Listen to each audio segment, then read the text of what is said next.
20th century, racial segregation was widely practiced. The vast majority of black and mixed-race people were segregated from the rich white people. Starting from the 1913, the Land Act forced black people to live on reserves. 35 years later, the National Party of South Africa finally won control of the government. They extended the reach of racial policies and, in conclusion, named it apartheid.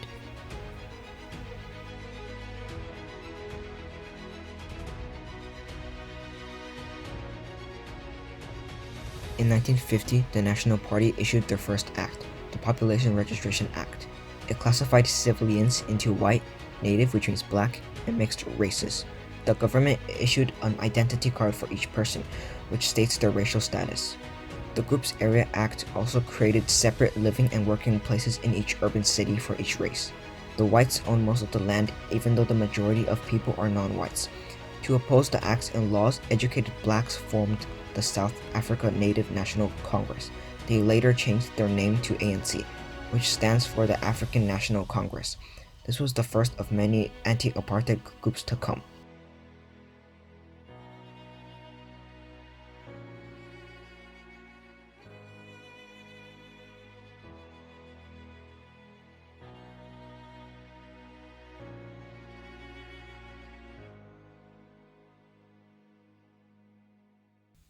The Bantu Authorities Act of 1951 established tribal systems that were run by chiefs, chosen by the government.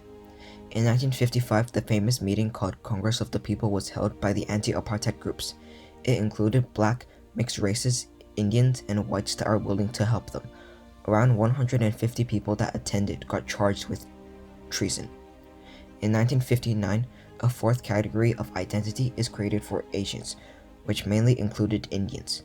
The Bantu Self-Government Act created 10 different homelands for each black community.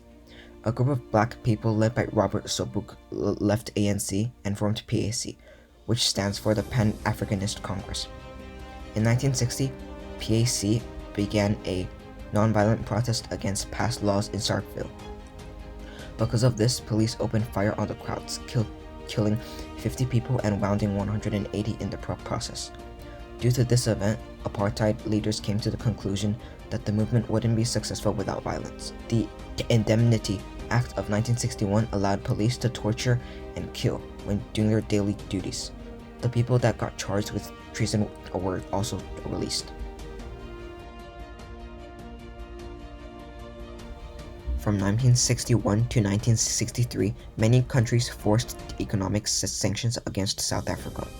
The United Nations also asked its member countries to cut trades with South Africa in order to lessen the number of weapons used by South Africans. In 1964, the government captured and imprisoned most resistance leaders like Mandela and Sobuk. During the 1970s, Stephen Biko led the Black Consciousness movement. He encouraged black people to recognize their own worthiness, and they formed BPC, which stands for Black People Convention. In 1977, Biko was killed in police custody. The United Nations made sanctions between South Africa and member countries mandatory. During the 1980s, the British anti-apartheid movement finally had enough influence to bring awareness of apartheid to the world. The international community awarded Desmond Tutu the Nobel Peace Prize of 1984 for his efforts in stopping apartheid. The movement to free Mandela gained a large amount of international support.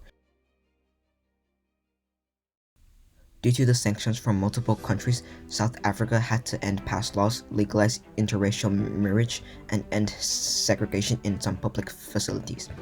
The government granted political rights to Indians and people of mixed races in an attempt to divide the resistance movement. To overcome this, hundreds of communities groups formed UDF, which stands for United Democratic Front. From 1985 to 1989, the South Africa government declared a state of emergency in most of the country.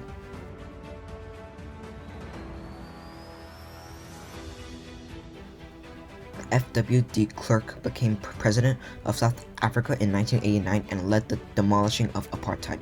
In February of 1990, he released Nelson Mandela and other political figures from prison. He also lifted the ban on ANC and PAC. Starting from the 1990s, there were schools with different races of children, and the Population Registration Act was repealed. In 1992, the ANC and National P agreed to the Record of Understanding, which allowed a peaceful transition to a brand new democratic republic. A year later, Mandela and de Klerk shared the Nobel Peace Prize of 1993. A temporary constitution made all adult citizens in South Africa. 1994 was the country's first all-race nation election. Mandela became president, with de Klerk becoming deputy president. Finally, South Africa stopped major racist discrimination in 1996.